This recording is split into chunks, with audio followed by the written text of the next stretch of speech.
Orang-orang sering memanggilku Amara Satya, janda kaya, ratu kontraktor, pemain ulung di bursa saham yang tidak pernah tidur. Mereka melihat kemewahan di sekitarku, mobil-mobil Jerman berderet rapi di basement, penthouse yang menghadap langsung ke kilauan malam Jakarta, dan tentu saja, fashion item yang harganya bisa membeli satu rumah sederhana. Usia 48 tahun, aku telah melewati badai yang bahkan tak sanggup dibayangkan kebanyakan orang.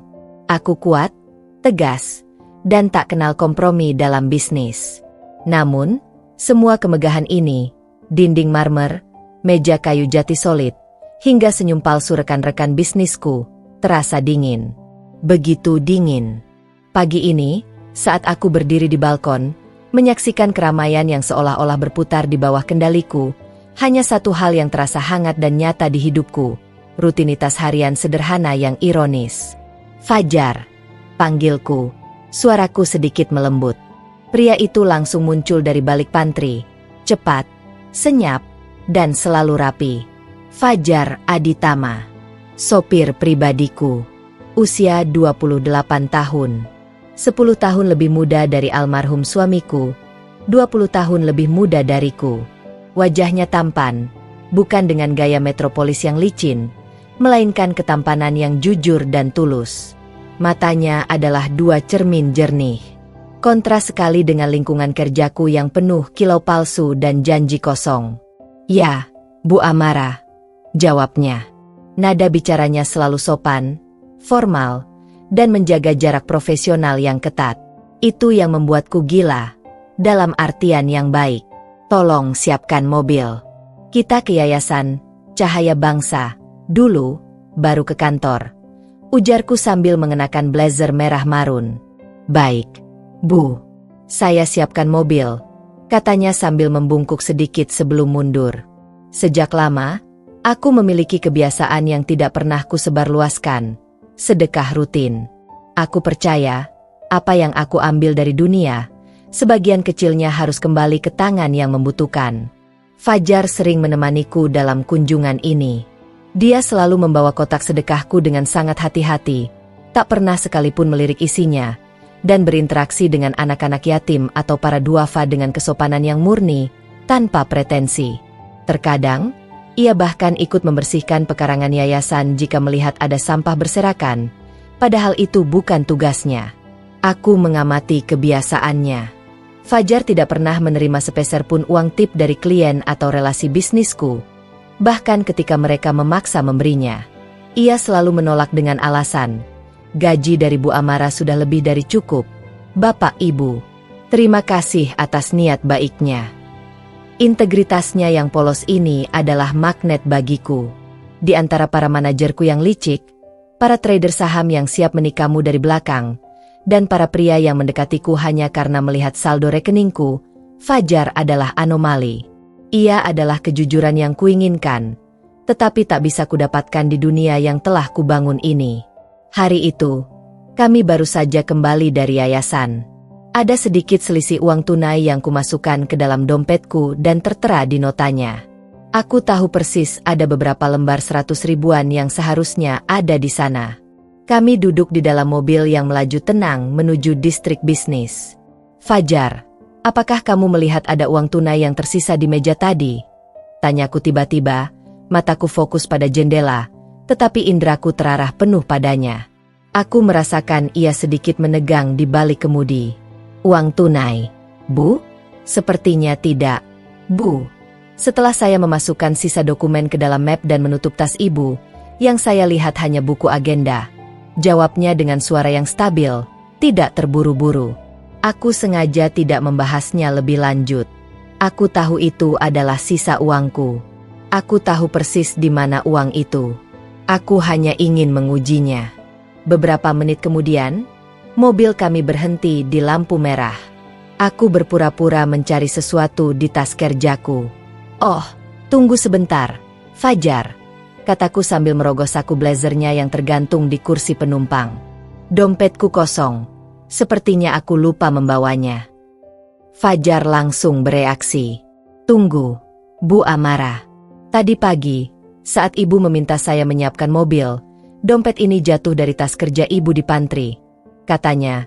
Tangannya dengan cepat menggapai laci dashboard. Ia menyerahkan dompet kulitku yang mewah. Aku membukanya. Di dalamnya, selain kartu-kartu kredit hitamku, ada beberapa lembar uang 100 ribuan, persis uang yang kucari-cari tadi, ditambah cek kosong yang sengaja kumasukkan sebagai uji coba iseng. Cek itu bernilai puluhan juta rupiah.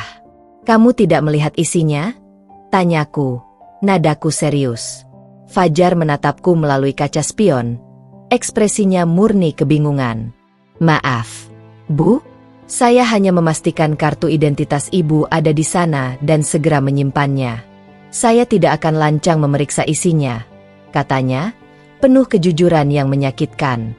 Dia tidak lancang. Dia bahkan tidak tertarik. Malam itu, aku duduk sendiri, memegang dompetku. Cek kosong itu masih utuh. Integritas Fajar menampar diriku yang penuh perhitungan. Di dunia yang dibangun oleh kalkulasi untung rugi, kejujuran Fajar adalah satu-satunya barang langka yang tidak bisa kubeli. Dan itu membuatku semakin menginginkannya. Bukan sebagai objek, tetapi sebagai satu-satunya jiwa yang dapat menemaniku tanpa mengharapkan imbalan. Aku tahu, menjaga jarak dengannya adalah hal paling profesional yang harus kulakukan. Namun, setelah pengujian kecil hari ini, aku tahu bahwa hatiku yang beku, hati ratu kontraktor, telah sepenuhnya jatuh pada sopir polos dan luguku. Ujian yang kulakukan pada Fajar terasa seperti teguran keras bagi egoku. Aku, Amara Satya, yang terbiasa membeli loyalitas dan kejujuran dengan harga yang pantas, menemukan bahwa ada hal-hal yang tidak bisa diuangkan. Fajar adalah salah satunya. Aku sadar, jika aku ingin mendekatinya lebih jauh, aku tidak bisa melakukannya dengan cara seorang bos. Aku harus mendekatinya sebagai seorang Amara, yang tertarik pada Fajar sebagai Fajar. Beberapa hari setelah insiden dompet, suasana di dalam mobil terasa sedikit berbeda. Fajar tetap profesional, tetapi aku, di sisi lain, lebih sering mencuri pandang ke kaca spion.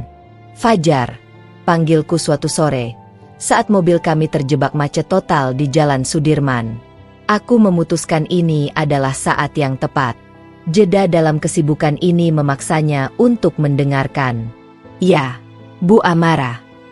Akhir tahun ini, perusahaan akan membagikan bonus khusus. Karena kinerja kamu sangat baik dan jam kerjamu yang luar biasa, aku memutuskan untuk memberimu bonus setara 4 bulan gaji. Kataku, mencoba membuat pengumuman ini terdengar santai, seolah itu adalah hal yang sangat wajar. Aku mengamati reaksinya melalui spion. Mata Fajar sedikit melebar, terkejut, tetapi ia segera menguasai diri. Ini adalah jumlah yang signifikan bagi seseorang dengan gajinya. Uang ini bisa digunakan untuk DP rumah sederhana, atau bahkan modal awal usaha. Terima kasih banyak atas kemurahan hati Bu Amara, katanya, suaranya tulus. Tapi, saya mohon maaf yang sebesar-besarnya. Saya tidak bisa menerimanya. Aku hampir menjatuhkan ponselku. Penolakan itu begitu lugas, begitu cepat. Aku menoleh ke belakang, menatapnya. Kenapa? Tanyaku. Nada suaraku mengandung campuran kejutan dan sedikit kejengkelan yang tak terucapkan. Ini bukan suap. Ini adalah penghargaan. Kamu pantas mendapatkannya. Fajar menahan pandanganku sejenak melalui spion. Ekspresinya serius. Bu Amara, saya bekerja untuk ibu, dan saya dibayar sesuai kontrak, bahkan lebih dari cukup untuk kebutuhan saya dan ibu di kampung. Jika ibu memberi saya hadiah fantastis seperti ini, saya khawatir saya akan kehilangan pijakan saya. Ia mengambil jeda sebentar, mencari kata-kata yang tepat. Mimpi saya sederhana. Saya ingin membangun bengkel jujur untuk ibu saya di Solo. Bengkel yang tidak pernah membohongi pelanggan, yang tidak pernah mengganti suku cadang yang masih bagus. Saya ingin mencapai mimpi itu dari tabungan saya sendiri, dari keringat yang saya peroleh dari gaji yang saya kerjakan dengan jujur. Bukan dari hadiah besar yang tiba-tiba datang. Demi menjaga martabat, tambahnya pelan. Dunia mendadak terasa hening bagiku. Kata-kata itu menusuk, bukan karena menyakitkan, tetapi karena kebenarannya yang telanjang. Martabat. Sesuatu yang telah lama hilang dari lingkaran pergaulanku. Bengkel jujur?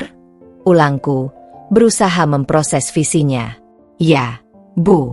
Ibu saya sudah tua, dan saya ingin dia hidup tenang, melihat saya melakukan pekerjaan yang saya cintai. Saya suka memperbaiki mesin, Bu. Tapi saya tidak suka bagaimana bengkel-bengkel besar sering mengambil untung dari ketidaktahuan orang. Jelasnya, antusiasme tulus terlihat di matanya. Aku tersenyum tipis. Jantungku yang biasanya hanya berdebar kencang saat saham blue chip sedang naik, kini berdetak karena visi sederhana seorang pria muda. Baiklah, Fajar. Aku menghormati keputusanmu. Aku akan membatalkan bonus itu, kataku. Kini, aku tidak hanya yakin bahwa dia tulus. Aku yakin bahwa kejujuran adalah prinsip hidupnya, bukan sekadar strategi. Mengetahui mimpinya memberiku celah, sebuah jalur yang berbeda untuk mendekatinya. Bukan dengan uang, tetapi dengan dukungan pada visinya. Keputusan Fajar tidak menerima bonus telah mengubah segalanya. Malam harinya, aku menghubungi kepala bagian legal. Batalkan bonus Fajar, instruksiku. Tetapi, aku ingin kamu mencari tahu, secara diskret, tentang harga sewa ruko atau tanah kosong yang ideal untuk sebuah bengkel di area yang dekat dengan kampung halamannya di Solo. Aku tidak akan memberinya uang. Itu akan melukai martabatnya. Tapi aku bisa memberinya akses, informasi, dan mungkin sebuah jembatan. Sambil menatap langit Jakarta yang bertaburan lampu, aku memikirkan tentang Bara Dirgantara, mantan manajer keuanganku yang kupecat setahun lalu. Bara adalah antitesis dari Fajar, cerdas, ambisius, tetapi korup hingga ke tulang. Aku tahu Bara masih menyimpan dendam padaku. Dia menganggap kejujuranku, terutama kebiasaanku memberikan pinjaman tanpa bunga pada beberapa karyawan yang membutuhkan, dan tentu saja, sedekahku, sebagai kelemahan manajerial. Dia salah. Aku menutup mataku. Aku telah menemukan berlian di tengah lumpur, dan namanya adalah Fajar Aditama. Aku akan melindunginya, dan pada saatnya, aku akan mendapatkan hatinya.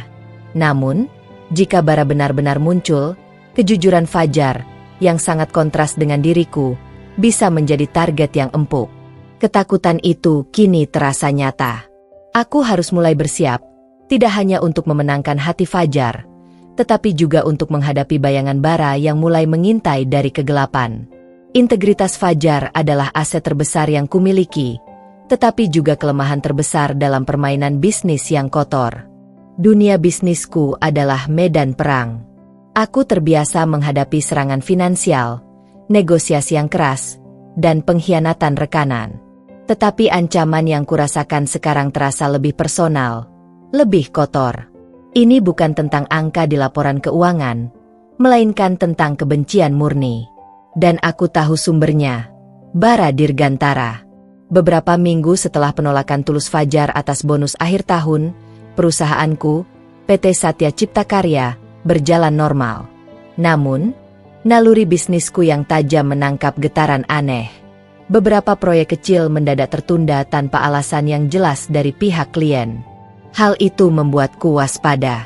Suatu pagi, saat memeriksa tumpukan surat di meja kerjaku, di antara proposal proyek dan undangan makan malam gala, aku menemukan sebuah amplop tebal tanpa nama pengirim, dicetak dengan tinta hitam di atas kertas murahan. Aku membuka amplop itu. Isinya hanya selembar kertas dengan pesan singkat yang diketik. Amara, kebaikanmu bukan perlindungan. Itu adalah magnet. Kau suka memberi dan meminjamkan? Itu hanya menarik lalat. Lalat-lalat busuk yang tahu di mana madu disimpan. Lalat itu akan menghabisimu dari dalam. Hati-hati, kau telah menciptakan musuh dari tangan yang kau selamatkan. Aku membuang kertas itu ke tempat sampah, tetapi pesan itu terus berdengung di telingaku. Itu jelas dari seseorang yang mengenalku secara pribadi, yang tahu persis tentang kebiasaanku berbagi, dan bahkan program pinjaman tanpa bunga yang kugulirkan diam-diam untuk para karyawan yang kesulitan. Bara. Hanya dia yang bisa sekejam dan sehalus ini.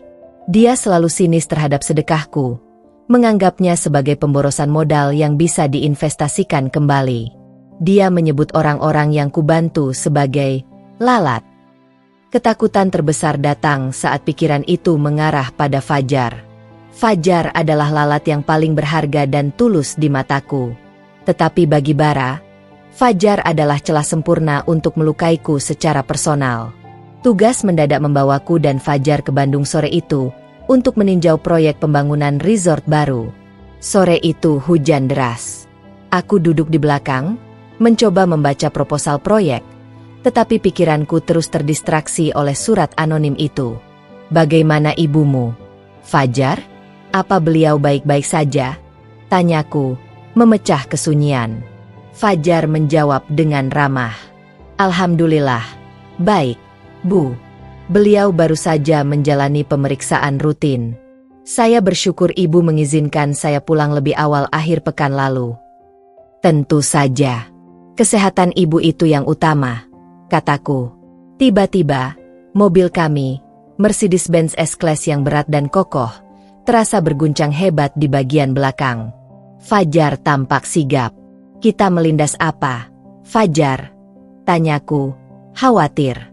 Sepertinya ban belakang kiri kempes mendadak. "Bu, seperti tertusuk paku besar," jawabnya. "Kita harus menepi sekarang." Situasi ini terjadi di jalur tol yang padat dan licin karena hujan. Fajar tidak panik. Tangannya mantap mengendalikan kemudi. Secara perlahan ia membawa mobil ke bahu jalan tanpa membuat penumpang di belakang merasa takut. Kami berhenti. Hujan masih deras. "Jangan keluar, Bu Amara. Ini berbahaya." "Saya akan ganti ban. Ibu tunggu saja di dalam," katanya sambil meraih payung dan peralatan di bagasi. Aku mengabaikannya. Rasa cemas dan kemarahan memaksaku ikut keluar. Aku berdiri di bawah payung, menatapnya yang berjuang di bawah guyuran air. Saat ban itu terbuka, aku melihatnya. Itu bukan sekadar paku. Ada 2 lubang sobekan yang disengaja di dinding samping ban, sulit dilakukan hanya oleh pecahan kaca. Itu bukan kecelakaan. Itu disengaja, bisikku pada diri sendiri. Fajar berdiri tegak. Wajahnya basah oleh keringat dan air hujan. Ia pasti juga melihatnya. "Bu Amara, saya akan urus ini." "Ibu kembali ke mobil," katanya. Suaranya kembali formal, seolah ingin melindungiku dari kebenaran yang baru saja kami lihat. Aku menggenggam lengannya yang basah. "Terima kasih, Fajar. Kamu telah menyelamatkan kita." Saat itu, di bawah guyuran hujan, berdiri di samping mobil yang dirusak, aku merasa koneksi kami semakin kuat. Itu bukan lagi hubungan bos dan sopir. Itu adalah 2 orang yang baru saja lolos dari bahaya yang disengaja. Aku tahu persis. Ini adalah serangan pertama Bara. Dia mencoba menakutiku, menunjukkan bahwa dia bisa menyentuhku secara fisik, bahkan di dalam mobil yang kubanggakan sebagai benteng keamananku. Dan celah itu, Fajar Aditama, kini menjadi sasaran yang tak terhindarkan.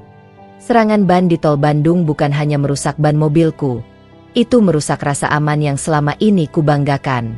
Bara telah melewati batas, beralih dari intrik bisnis ke aksi kriminal yang membahayakan nyawa. Setelah kejadian itu, aku segera memperketat keamanan, tetapi aku tahu Bara tidak akan berhenti. Ia harus menyerang di tempat yang paling rapuh, integritas. 2 hari kemudian, Bara melancarkan serangannya. Aku sedang berada di kantor ketika manajer keuangan yayasan Cahaya Bangsa, yayasan yang rutin kukunjungi, menghubungiku dengan suara panik. "Bu Amara, ada masalah besar. Uang tunai dari kas sedekah yang rencananya akan disalurkan hari ini hilang. Jumlahnya tidak seberapa untuk standar ibu, tetapi ini uang umat." Aku segera bergegas ke yayasan. Di sana, wajah-wajah panik menyambutku. Setelah pemeriksaan awal, mereka menunjukkan rekaman CCTV dari ruangan penyimpanan. Rekaman itu buram, minim cahaya, dan diputar dengan resolusi rendah.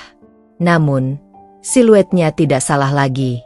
Sosok yang terekam sedang mengambil tumpukan uang tunai dari brankas, mengenakan seragam gelap yang sangat mirip, jika tidak persis sama, dengan seragam sopir pribadiku. Perawakannya, cara berjalannya, semuanya mengarah pada satu nama. Ini pasti Fajar, bisik salah satu manajer. Hanya dia yang memiliki akses dan seragam itu. Dia yang selalu membawa tas ibu ke sini. Darahku mendidih. Ini adalah jebakan yang kotor, dirancang dengan presisi bara. Ia tahu betul betapa aku mengandalkan dan mempercayai Fajar, dan ia menyerang Fajar menggunakan tempat yang paling Fajar hormati, kas sedekah orang miskin. Bara ingin menghancurkan Fajar dan menghancurkanku secara bersamaan, melalui tuduhan paling menjijikan, pengkhianatan terhadap kebaikan. Aku menolak untuk percaya. Rekaman ini terlalu buram. Kalian lihat sendiri. Ini bisa siapa saja. Seragam ini bisa dibeli atau dibuat replikanya. Teriakku, tidak peduli dengan citra ratu kontraktor yang dingin kini hancur karena emosi. Tapi Bu, kami harus melaporkannya ke polisi. Jika tidak, citra yayasan kita hancur. Lagi pula, siapa lagi yang bisa masuk ke area ini tanpa pengawasan ketat, selain orang kepercayaan ibu? Saat itulah Fajar masuk. Wajahnya pucat, tetapi matanya tetap jernih. Dia pasti sudah mendengar bisik-bisik yang beredar di luar. Bu Amara, saya bersumpah, saya tidak pernah menyentuh uang yayasan, apalagi mencurinya. Saya menghormati tempat ini seperti rumah ibadah, katanya, suaranya bergetar karena rasa tidak adil. Aku menatap matanya, mencari keraguan sekecil apapun. Tidak ada. Hanya kejujuran yang lugu dan keputusasaan. Aku mengambil keputusan cepat. Batalkan rencana pelaporan ke polisi sekarang juga. Aku akan menanggung kerugian yayasan, berapapun itu. Tetapi, Fajar tidak akan dipecat. Aku tidak akan memecat seseorang berdasarkan bukti yang meragukan dan fitnah yang jelas disengaja. Tegasku di hadapan manajer dan staf. Malam itu, kami kembali ke penthouse. Ketegangan di udara bisa diiris. Aku meminta Fajar menemuiku di ruang kerjaku. Duduk, Fajar, ujarku. Suaraku kini kembali tenang, tetapi ada nada lelah. Fajar duduk di kursi di seberangku. Tubuhnya membungkuk karena beban tuduhan. Fajar, aku tahu ini ulah bara Dirgantara. Aku tahu dia menyerangku karena dia tahu aku mempercayaimu melebihi siapapun di perusahaan ini.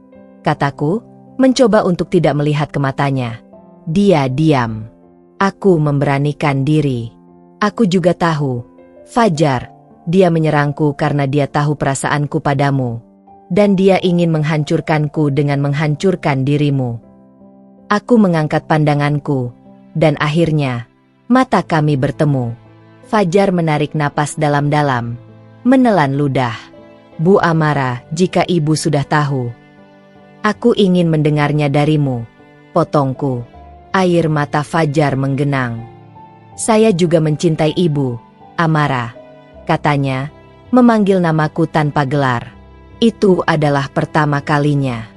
Jauh sebelum semua kemewahan ini, saya mencintai integritas ibu yang dermawan, yang kontras dengan ibu yang keras di kantor. Saya mengagumi ibu, tapi saya takut. Saya takut jika saya mendekati ibu, saya akan dicap sebagai pria mata duitan. Saya takut kehilangan pekerjaan ini, takut merusak martabat saya yang ingin saya jaga, demi ibu saya. Pengakuannya yang jujur adalah air yang mendinginkan semua amarah dan kekecewaan hari ini. Dia mencintaiku, bukan hartaku. Dia takut dituduh, sehingga ia memilih profesionalisme yang menyakitkan. Aku berdiri, berjalan mengelilingi meja, dan menyentuh pipinya. Aku tahu, sayang, aku tahu. Tapi sekarang, bara sudah menyerang. Kita sudah tidak bisa bersembunyi di balik formalitas lagi. Kita harus bersatu. Fajar. Malam itu, di tengah ancaman kehancuran dan fitnah, dua jiwa yang sangat berbeda, ratu kontraktor dan sopir lugu, akhirnya mengakui cinta yang selama ini mereka sembunyikan demi menjaga profesionalisme dan martabat. Namun, Bara telah mengendus kelemahan kami, dan aku tahu, serangan finansial yang sesungguhnya kini akan dimulai. Pengakuan cinta Fajar memberiku kekuatan yang aneh, seolah aku akhirnya memiliki sesuatu yang nyata untuk dipertahankan, selain tumpukan uang dan properti. Tetapi Bara, antagonis abadiku, tidak memberiku waktu untuk menikmati kebahagiaan itu. Dia menyerang dengan brutal, menargetkan jantung bisnisku, PT Satya Cipta Karya. Serangan dimulai sehari setelah pengakuan kami. Pagi itu, handphoneku berdering tanpa henti. Bu Amara, proyek kita di Cikarang dibatalkan sepihak, teriak manajer proyekku di telepon. Proyek itu adalah cash flow utama perusahaan selama 3 kuartal ke depan. Kenapa? Apa alasannya? Tanyaku, mencoba menjaga ketenangan yang berlawanan dengan detak jantungku yang menggila. Mereka bilang, mereka menerima laporan audit internal yang sangat meragukan dari sumber anonim. Laporan itu mencantumkan nama Bara. Bu, dia menyebarkan rumor bahwa ada penggelapan dana besar-besaran di Satya Cipta, dan bahwa ibu menutupinya dengan dalih, sedekah. Bara telah menggunakan kebiasaanku berbagi sebagai senjata. Ia memutarbalikkan fakta, membuat kebaikan menjadi kedok kejahatan. Belum sempat aku mengatur napas, ponselku kembali berdering. Kali ini, kepala trading sahamku yang panik. Saham kita anjlok. Bu, drastis. Ada penjualan besar-besaran, panik selling massal. Rumor di bursa menyebutkan bahwa Satya Cipta akan segera disita oleh bank karena kasus korupsi. Aku bergegas menuju kantor. Kota Jakarta yang biasanya kubanggakan karena gemerlapnya, kini terasa seperti labirin yang ingin menelanku. Di ruang krisis, suasana seperti kamar mayat. Layar trading menunjukkan kerugian yang belum pernah terjadi sebelumnya. Dalam satu hari, aku kehilangan hampir 40% dari nilai perusahaan. Bukan hanya Bara ingin memecat Fajar, dia ingin melumpuhkanku sepenuhnya. Siapa yang menjual saham dalam volume sebesar ini? Desakku pada tim trader. Kami curiga ini adalah sindikat. Bu, ada beberapa akun besar yang terkoordinasi. Kami tidak bisa melacaknya. Tapi yang pasti, mereka punya informasi orang dalam. Jawab mereka. Aku tahu siapa orang dalam itu. Bara. Ia menggunakan pengetahuannya sebagai mantan manajer keuangan untuk mengidentifikasi titik lemah dan menekan tombol panik di pasar. Aku bekerja tanpa tidur selama 36 jam berikutnya, mencoba menstabilkan saham, meyakinkan investor, dan membantah rumor. Fajar, meski bukan ahli keuangan, tetap berada di sisiku. Ia diam-diam membawakan kopi dan makanan ringan, memastikan aku tidak sendirian. Kehadirannya adalah satu-satunya jangkar yang kumiliki di tengah badai ini. Di tengah kekacauan itu, aku mendapatkan petunjuk yang mengejutkan. Aku teringat akan surat anonim yang kuterima sebelumnya. Salah satu, teman dermawan, yang sering kupinjami modal, seorang mantan supplier yang kubantu bangkit dari kebangkrutan, tiba-tiba menghilang dari peredaran sejak krisis ini dimulai. Aku meminta tim investiku untuk menyelidikinya secara diam-diam. Dan hasilnya menusuk. Plot twist, mini supplier yang bernama Haris, yang dulu menangis memohon pinjaman tanpa bunga dariku untuk menyelamatkan keluarganya, ternyata adalah salah satu koordinator dalam skema penjualan saham massal yang didalangi Bara. Aku merasakan nyeri yang lebih dalam daripada kerugian finansialku. Pengkhianatan. Bara tidak hanya menggunakan musuhku, dia menggunakan orang-orang yang pernah kubantu, yang kusebut lalat, untuk menyerangku. Dia benar. Kebaikanku telah menjadi magnet untuk orang-orang yang tidak tahu berterima kasih. Aku menatap foto Fajar yang kupajang di meja kerja, foto yang ia ambil saat membersihkan pekarangan yayasan. Dia adalah satu-satunya lalat yang tulus. Malam itu, saat aku hampir menyerah, pintu ruanganku diketuk pelan. Fajar masuk. Bu Amara, ibu harus istirahat. Ibu terlihat seperti belum tidur selama berhari-hari, katanya dengan nada memohon. Aku menatapnya dengan mata berkaca-kaca. Aku lelah. Fajar. Bara menghancurkanku. Dia menggunakan kebaikanku sebagai senjata. Dia membuatku bertanya-tanya, apakah integritas itu benar-benar ada, atau itu hanya topeng yang menunggu untuk dikupas. Fajar mendekat. Tangannya menyentuh punggungku. Sentuhannya menenangkan. Integritas itu ada, Bu Amara. Itu ada di hati ibu. Dan itu ada di hati saya. Dia akan datang dengan ultimatumnya. Fajar. Aku tahu itu. Bisikku. Dia akan memintaku menyerahkanmu. Apapun keputusan ibu, saya akan menerimanya. Saya tahu ibu tidak akan mengkhianati hati ibu sendiri. Jawabnya, suaranya meyakinkanku. Namun, aku tahu, keputusan yang datang keesokan harinya jauh lebih sulit daripada yang pernah kubayangkan. Selamatkan perusahaan yang memberi makan ribuan orang, atau selamatkan pria yang baru saja mengisi kekosongan jiwaku? Ultimatum itu datang melalui surat resmi, disampaikan oleh pengacara Bara, yang datang sendiri ke kantor dan menolak bernegosiasi dengan siapapun kecuali aku. Mereka melakukannya dengan dramatis, seolah ingin memastikan semua orang tahu bahwa PT Satya Cipta Karya sedang diambang kehancuran. Aku membaca surat itu di ruang kerjaku, ditemani hanya oleh keheningan yang mencekam. Tim manajerku menahan napas di luar, menunggu keputusan yang akan menentukan nasib ribuan karyawan. Isi surat itu sejelas dan sekejam bara.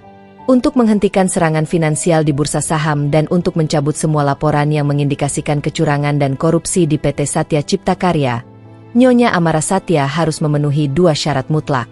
1. Pecat sopir pribadi Anda, Fajar Aditama, dengan alasan pelanggaran etika berat. 2. Umumkan secara publik, melalui konferensi pers, bahwa Fajar Aditama adalah pelaku utama di balik kasus pencurian dana yayasan yang merugikan Anda secara pribadi. Jika kedua syarat ini dipenuhi dalam 24 jam ke depan, Bara Dirgantara akan menarik semua tuntutan, dan kami akan membantu menstabilkan saham Anda di pasar. Intinya, martabat Fajar ditukar dengan kelangsungan hidup perusahaanku. Bara tahu persis apa yang dia lakukan. Dia tidak hanya ingin aku miskin, dia ingin aku hancur secara moral.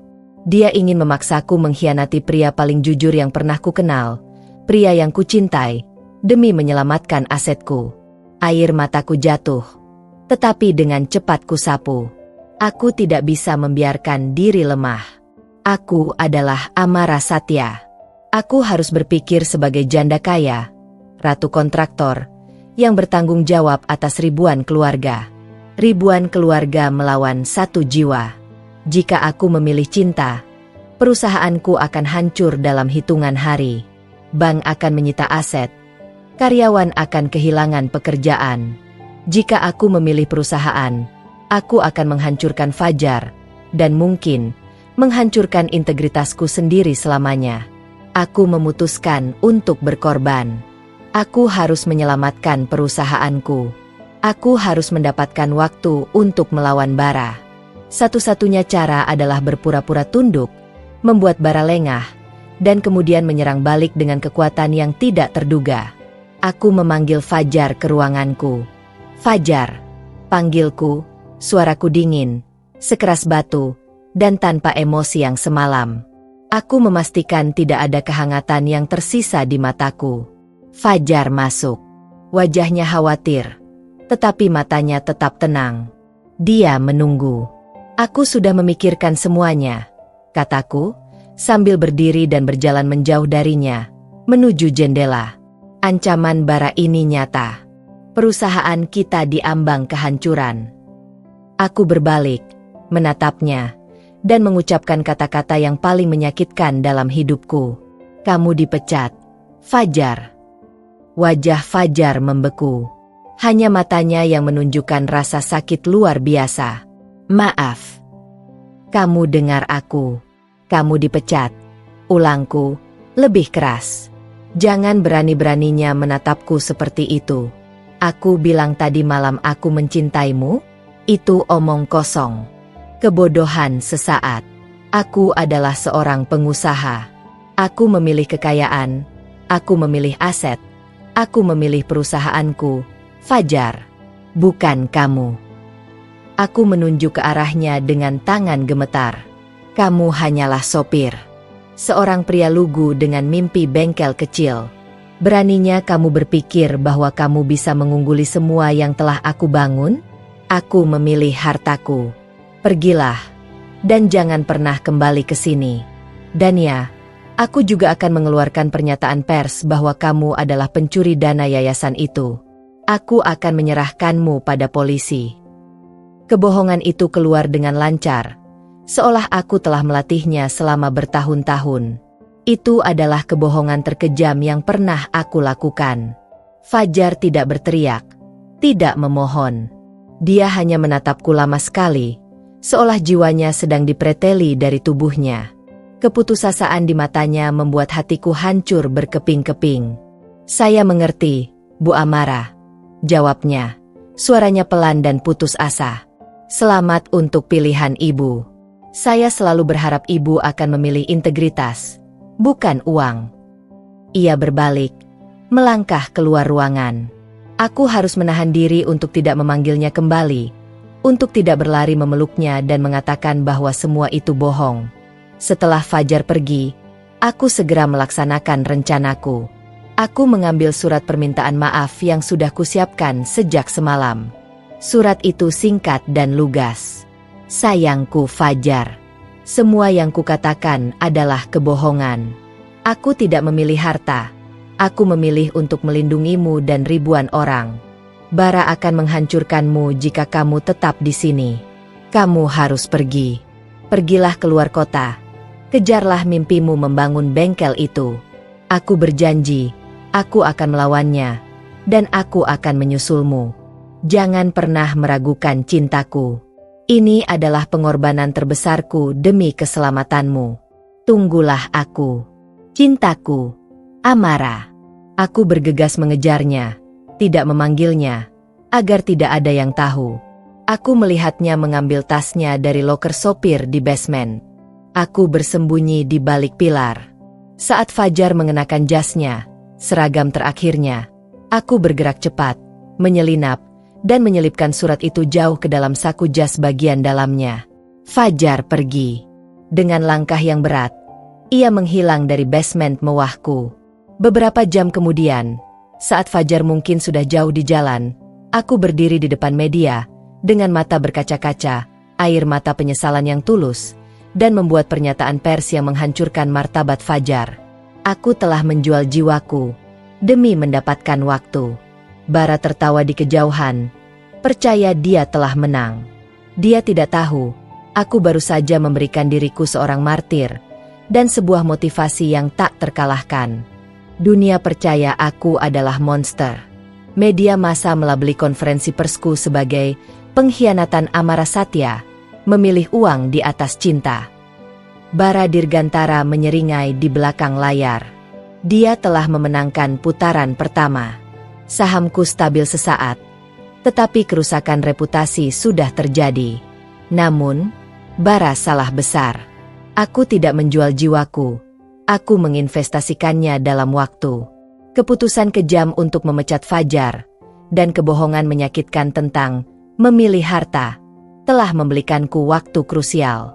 Dalam pikiran Bara, aku adalah pengecut yang serakah. Dia kini lengah. Percaya bahwa aku telah tunduk. Sekarang, saatnya bagiku menggunakan strategi yang benar-benar tidak terduga. Kekuatan kebaikan.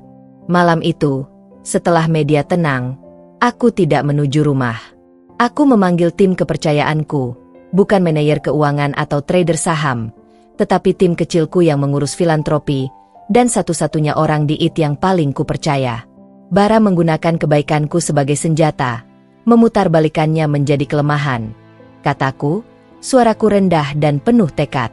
Kita akan menggunakan kebaikan itu sebagai tameng, dan kemudian sebagai pedang. Aku mengeluarkan daftar nama.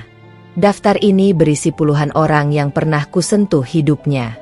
Ibu Minah, pemilik warung kecil yang kuberikan pinjaman tanpa bunga saat suaminya sakit keras, agar ia tidak berurusan dengan rentenir. Pak Jaya, mantan karyawan yang kupinjami modal untuk membuka toko suku cadang kecil setelah ia terkena PHK massal di perusahaan lain. para orang tua di Yayasan Cahaya Bangsa, yang anak-anaknya kubantu biayai sekolahnya hingga perguruan tinggi. Dan yang paling penting, tim Itku. Mereka harus segera menemukan bukti manipulasi CCTV dan siapa yang menyewa Haris, mantan supplier pengkhianat itu, untuk menyerang sahamku. Kita tidak akan melawan Bara di bursa saham. Kita akan melawannya di pengadilan opini publik dan di ranah hukum. Jelasku. Aku butuh kesaksian tulus. Kalian hubungi semua nama di daftar ini. Jangan beri mereka uang. Hanya minta mereka untuk bersaksi tentang apa yang mereka ketahui tentang integritasku, dan mengapa aku dipecat, dan betapa berharganya Fajar Aditama. Dalam 48 jam berikutnya, terjadi mobilisasi diam-diam di Jakarta. Bukan mobilisasi uang, melainkan mobilisasi kesetiaan. Aku bertemu dengan Ibu Minah di warungnya yang sederhana. Ia menyuguhiku kopi hitam yang kuat. Bu Amara, saya melihat berita. Mereka jahat sekali menuduh ibu seperti itu, kata Ibu Minah. Matanya berkaca-kaca. Kalau bukan karena ibu, warung ini sudah disita rentenir. Ibu menyelamatkan martabat keluarga saya. Bu Minah, saya butuh bantuan ibu. Saya butuh ibu berbicara. Bukan untuk membela saya, tetapi untuk membela kebenaran. Pintaku. Respons yang kuterima di luar dugaanku. Mereka semua tidak hanya setuju untuk bersaksi, mereka bersikeras melakukannya. Mereka merasa berutang moral, bukan finansial. Bara, dengan mentalitasnya yang transaksional, tidak akan pernah memahami kekuatan ini. Jaringan kebaikan telah diaktifkan. Sementara aku membangun narasi kebenaran, tim Itku juga bekerja keras. Aku memberi mereka server cadangan kantor dan semua akses yang mereka butuhkan. Fokus pada Haris dan rekaman CCTV di yayasan. Bara pasti ceroboh. Tidak mungkin dia tidak meninggalkan jejak digital. Instruksiku pada kepala Itku, seorang pria muda yang cerdas dan bersemangat. Malam harinya, tim Itku memberiku laporan kemajuan. Kami menemukan anomali. Bu. Rekaman CCTV yang menuduh Fajar itu adalah rekaman yang dimanipulasi secara digital. Sosok berseragam sopir itu memiliki fitur wajah yang tidak konsisten. Kami sedang mencoba melacak alamat IP yang digunakan untuk mengakses jaringan yayasan secara ilegal. Itu terjadi beberapa jam sebelum rekaman itu diputar. Aku tersenyum untuk pertama kalinya sejak Fajar pergi. Bukti digital. Bara berpikir dia bisa bersembunyi di balik manipulasi, tetapi dia lupa bahwa jejak digital tidak bisa dihapus semudah ia memutarbalikkan fakta. Keputusan terberat adalah hidup tanpa Fajar. Aku membaca kembali surat balasan yang kuberi padanya, surat yang kuletakkan di saku jasnya. Aku harus percaya bahwa Fajar, dengan integritasnya, telah membaca surat itu dan memahami pengorbanan ini. Dia harus aman, mengejar mimpinya. Kini, aku berdiri di antara puing-puing perusahaanku, didukung oleh orang-orang sederhana yang kusebut lalat. Bara hanya melihat tumpukan uang tunai, mereka melihat nilai kemanusiaan. Aku telah menjual cinta demi waktu. Sekarang, aku akan menggunakan waktu itu untuk membeli kembali harga diriku dan, yang paling penting, martabat Fajar. Aku akan mengadakan konferensi pers mendadak. Dalam waktu 24 jam. Ini bukan hanya tentang menyelamatkan perusahaan. Ini adalah tentang vindikasi publik atas nama pria yang kucintai. Dunia menungguku jatuh. Bara pasti sedang merayakan di ruang kantor mewahnya. Mengira dia telah menjinakkan ratu kontraktor yang terlalu dermawan ini. Dia berpikir aku akan tenggelam dalam keputusasaan setelah mengkhianati Fajar. Dia lupa. Seorang Amara Satya tidak akan pernah tunduk pada pemeras. Aku mengumumkan konferensi pers mendadak di ballroom salah satu hotel bintang 5. Media datang berbondong-bondong, mengharapkan drama baru, mungkin pengumuman kebangkrutan, atau malah tuduhan balik yang lemah. Aku berdiri di podium. Aku tidak mengenakan blazer mahal atau perhiasan mencolok. Aku hanya mengenakan kemeja putih sederhana. Penampilan yang kontras dengan citraku yang biasa.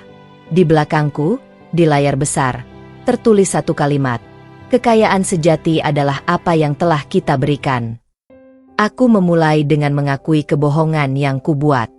2 hari lalu, saya membuat pernyataan pers yang paling menyakitkan dalam hidup saya. Saya mengatakan saya memilih harta, dan bahwa saya memecat sopir pribadi saya, Fajar Aditama, karena ia adalah pencuri. Kataku, suaraku tegar, namun memancarkan penyesalan yang mendalam. Ruangan langsung riuh. Jurnalis mulai berteriak mengajukan pertanyaan. Aku mengangkat tangan. Saya berbohong. Saya memilih untuk mengorbankan cinta dan martabat saya, demi menyelamatkan perusahaan ini dari kehancuran total di bawah ancaman pemerasan yang dilakukan oleh mantan manajer keuangan saya, Bara Dirgantara. Tiba-tiba, Bara masuk ke ruangan, dikelilingi oleh pengacaranya yang tampak angkuh. Dia mencoba menginterupsi. Nyonya Amara, ini adalah fitnah baru. Anda sedang mencoba memutarbalikkan fakta setelah saham Anda jatuh. Teriak pengacaranya. Aku mengabaikannya dan melanjutkan, menatap lurus ke kamera. Bara Dirgantara mengancam akan menghancurkan Satya Cipta jika saya tidak memecat Fajar Aditama dan menuduhnya. Dia menggunakan kebohongan tentang pencurian dana yayasan untuk menekan saya. Aku memberi isyarat. Lampu sorot diarahkan ke pintu samping. Masuklah Ibu Minah, Pak Jaya, dan beberapa perwakilan dari Yayasan Cahaya Bangsa. Mereka semua berdiri di belakangku. Itu adalah jaringan kebaikanku. Bara menuduh bahwa kebaikan hati saya, kebiasaan saya berbagi dan membantu sesama, adalah kelemahan yang hanya menarik, lalat, serakah, kataku. Hari ini, lalat-lalat itu berdiri di belakang saya, bukan sebagai peminta-minta, tetapi sebagai saksi integritas saya. Ibu Minah maju ke mikrofon. Wajahnya yang keriput penuh ketulusan. Saya Ibu Minah. Warung saya selamat berkat Bu Amara. Dia tidak pernah meminta jaminan. Dia hanya meminta saya jujur. Kami di sini bukan karena uang, tapi karena hati. Kami tahu Bu Amara tidak mungkin berbohong tentang sedekah. Setelah serangkaian kesaksian emosional yang menguatkan integritasku di hadapan publik, aku melihat wajah Bara di belakang ruangan mulai memucat. Ia tak menyangka aku akan melawan dengan senjata yang paling tidak terduga. Moralitas. Inilah saatnya serangan pamungkas. Bara, Anda bermain kotor. Anda menggunakan rekaman CCTV yang buram. Anda menggunakan kebohongan. Tetapi Anda lupa, jejak digital itu abadi, kataku. Aku menoleh ke kepala Itku yang berdiri di samping. Tolong tampilkan buktinya. Layar di belakangku berubah, menampilkan analisis forensik digital dari rekaman CCTV yayasan. Bukti digital. Tim Itku menampilkan metadata yang menunjukkan bahwa file rekaman telah diedit dan dirender ulang beberapa jam sebelum diserahkan kepada manajer yayasan. Lalu, mereka memproyeksikan perbandingan frame antara siluet si pencuri dan foto Bara yang diambil saat ia masih bekerja di perusahaan. Analisis postur tubuh menunjukkan kemiripan yang mencolok antara si pencuri berseragam sopir dan Bara.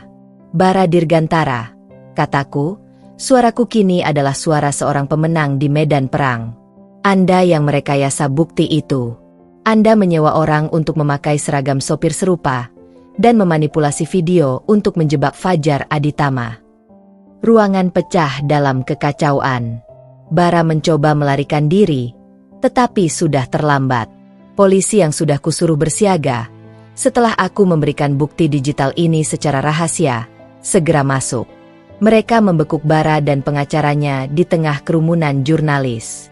Sebelum Bara dibawa pergi, dia menatapku dengan mata penuh kebencian. Kau akan menyesalinya, Amara.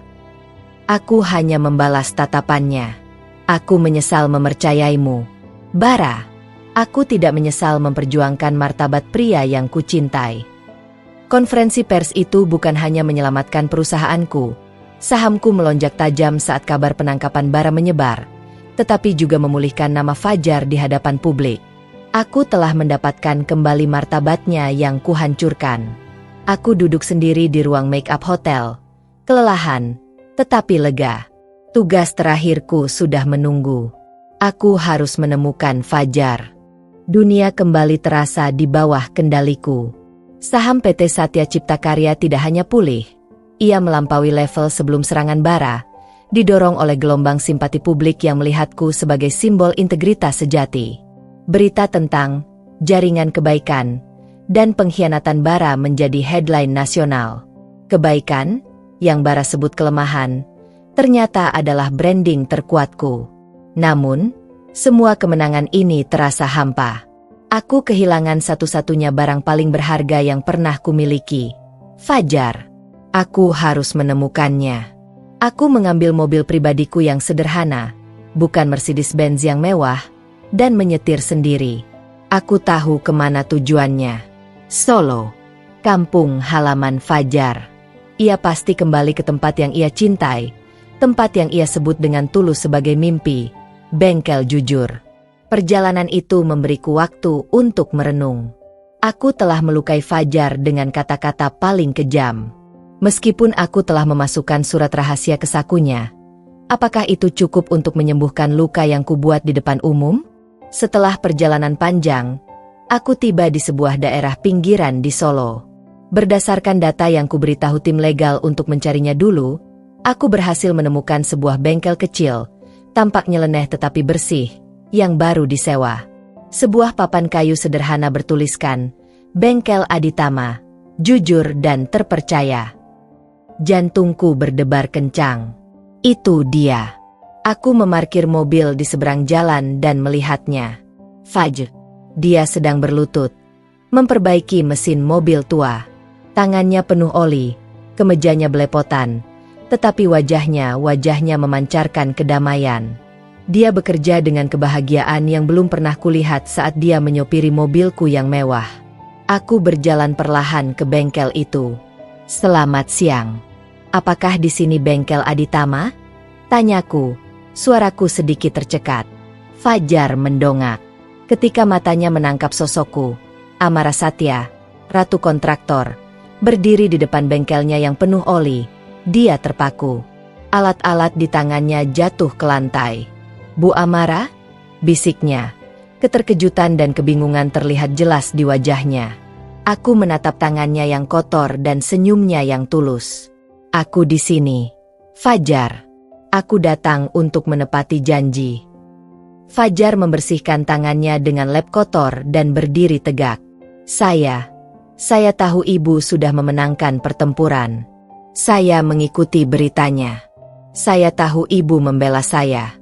Surat ibu, saya membacanya. Lalu kenapa kamu tidak meneleponku? Tanyaku, air mataku mulai menggenang. Surat itu menjelaskan segalanya. Bu Amara, saya mengerti pengorbanan ibu. Tapi saya tidak tahu, apakah saya masih punya tempat di sisi ibu.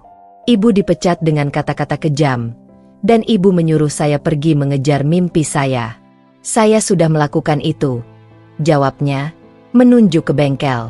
Di sini, saya bahagia. Saya tidak perlu takut dituduh. Saya bisa jujur. Rasa bersalah menghantamku. Aku menyadari, kebohonganku telah memberinya kebebasan yang ia impikan, tetapi dengan harga yang mahal. Aku tidak datang untuk mengambil kebahagiaanmu, Fajar. Aku datang untuk melengkapinya. Kataku, melangkah mendekat. Aku datang untuk memohon ampun, dan untuk membawamu pulang. Bukan sebagai sopir, Fajar, tetapi sebagai mitra. Aku meraih tangannya yang kotor oli. Kamu membuktikan bahwa integritas ada. Kamu membuktikan bahwa tidak semua orang bisa dibeli. Perusahaan Satya Cipta Karya membutuhkan integritas itu di intinya. Aku ingin kamu kembali ke Jakarta, Fajar. Sebagai direktur operasionalku, aku ingin kamu membersihkan sistem busuk yang ditinggalkan bara. Aku ingin kamu mengajarkan kejujuran pada seluruh karyawanku. Fajar menatapku, matanya kini dipenuhi air mata. Direktur operasional? Saya tidak punya gelar bisnis, Bu Amara. Saya hanya tahu cara memperbaiki mesin. Tepat, jawabku, sambil tersenyum melalui air mata. Kamu tahu cara memperbaiki mesin yang rusak. dan perusahaanku adalah mesin yang rusak. Selain itu, kamu punya satu gelar yang tak ternilai, integritas. Kamu membuktikan bahwa kamu tidak akan pernah mengkhianatiku atau martabatmu untuk harta. Aku melepaskan tangannya dan berlutut sebentar di depan rak suku cadang, meraih sebuah mur yang berkarat. Fajar Aditama, aku telah berjuang dalam kesendirian yang mewah selama bertahun-tahun. Aku tidak ingin melakukannya lagi. Aku menawarkanmu bukan hanya posisi direktur, tetapi cintaku. Maukah kamu menjadi bagian dari hidupku, bagian dari duniaku, dan membuat dunia kita yang jujur menjadi nyata? Fajar menarikku berdiri. Air mata mengalir di pipinya, membasuh Oli. Amara, katanya, memanggil namaku dengan lembut. Saya akan kembali. Bukan karena posisi itu, tetapi karena ibu membuktikan bahwa di balik ratu kontraktor yang kejam, ada hati yang berani mengorbankan segalanya demi martabat saya. Saya akan menjadi mitra ibu dan suami ibu. Tapi satu syarat. Dia tersenyum. Kita akan menikah di sini, di bengkel ini. Disaksikan oleh ibu saya dan orang-orang sederhana yang ibu bantu. Aku tertawa dan menangis pada saat yang sama, memeluknya erat, tidak peduli dengan oli dan kotoran. Deal. Sayang. Bengkel jujur adalah tempat yang sempurna untuk awal baru kita. Dunia adalah panggung sandiwara, dan Pentouseku di Jakarta adalah panggung utama drama bisnis. Tapi babak terakhir kisah kami, babak paling bahagia, justru terjadi di tempat yang paling sederhana. Kami menikah 2 minggu setelah aku menjemputnya di bengkel Aditama. Bukan di gereja katedral yang mewah atau ballroom hotel bintang 7. Kami menikah di halaman belakang bengkel jujur di Solo, yang telah Fajar rapikan dengan tangan sendiri. Ibu Fajar, wanita sederhana dengan mata penuh kasih, menangis bahagia. Saksi kami, Ibu Minah, Pak Jaya, dan beberapa perwakilan dari Yayasan Cahaya Bangsa. Mereka adalah jaringan kebaikan yang telah menyelamatkan perusahaanku, dan sekarang merestui pernikahanku. Aku mengenakan gaun sederhana, Fajar mengenakan setelan jas terbaik yang ia beli dari hasil keringatnya. Itu adalah pernikahan yang jujur. Persis seperti pria yang kunikahi. Setelah pernikahan, kami kembali ke Jakarta. Fajar menempati posisi barunya sebagai Direktur Operasional PT Satya Cipta Karya.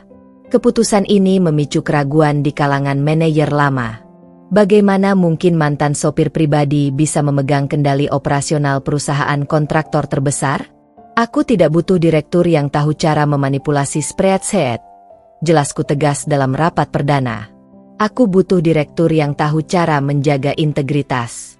Yang berani bilang, tidak, pada proyek yang mencurigakan, dan yang tidak akan pernah mencuri sepeser pun. Fajar adalah orang itu. Fajar membuktikan dirinya bukan hanya pria jujur, tetapi juga mitra bisnis yang cekatan. Ia memulai operasi bersih-bersih yang berani. Saya hanya menerapkan prinsip bengkel jujur di perusahaan ini, katanya kepadaku suatu malam, saat ia menyelesaikan audit internalnya. Kita akan transparan dengan supplier, tidak ada markup yang tidak wajar, dan setiap pengeluaran harus jelas. Kejujuran akan menghemat uang kita lebih banyak daripada semua taktik licik bara. Dalam 6 bulan, perusahaan kami tidak hanya pulih, kami tumbuh lebih kuat. Integritas Fajar menjadi benchmark baru. Kontraktor yang kami pekerjakan tahu mereka tidak bisa menyuap. Klien tahu mereka mendapatkan kualitas terbaik. Kami menarik investor baru yang mencari stabilitas etika, bukan hanya keuntungan jangka pendek. Fajar tidak mengubahku menjadi wanita sederhana. Aku masih ratu kontraktor. Aku masih bermain di bursa saham. Tetapi dia mengubah cara pandangku terhadap kekayaan. Suatu pagi, saat kami sarapan di penthouse, Fajar melihatku memeriksa laporan keuntungan yang fantastis. Perusahaan kita untung besar tahun ini, Amara, katanya sambil tersenyum. Tentu saja. Karena bara sudah hilang, dan kita punya direktur operasional terbaik. Jawabku, mencium pipinya. Ingat saat Bara mengirim surat, Menyebut orang-orang yang ibu bantu sebagai lalat, tanyanya. Aku mengangguk. Itu yang paling menyakitkan. Dia salah. Dia melihat kebaikan sebagai celah yang bisa dieksploitasi. Lanjut Fajar, matanya serius. Tapi kebaikan ibu, kebiasaan ibu berbagi, justru menjadi lapisan pelindung terkuat kita. Itu menyelamatkan nama baik ibu, menggerakkan orang-orang untuk membela ibu, dan akhirnya menjatuhkan bara. Kekayaan itu hanyalah alat. Amarah. Kekayaan sejati adalah apa yang telah ibu berikan, karena yang telah ibu berikan tidak bisa direbut oleh siapapun. Aku menyadari, pelajaran moral dari kisah kami telah lengkap. Bara, yang hanya menghargai uang dan kekuasaan, berakhir di penjara. Sementara aku, yang bersedia mengorbankan segalanya demi integritas dan cinta, mendapatkan kembali segalanya. Perusahaan yang lebih kuat, martabat yang tak tercela, dan pasangan hidup yang tulus. Aku meraih tangannya, yang kini jarang berbau oli, tetapi selalu terasa hangat. Terima kasih, sayang. Kamu adalah bukti bahwa martabat seorang pria jauh lebih mahal daripada saham blue chip manapun. Dan begitulah, di tengah hiruk-pikuk kota metropolis, ratu kontraktor dan sopir gantengnya menemukan kekayaan sejati mereka, bukan di brankas atau bursa saham, tetapi dalam sebuah janji tulus yang dibangun di atas pondasi kejujuran dan keberanian untuk berkorban.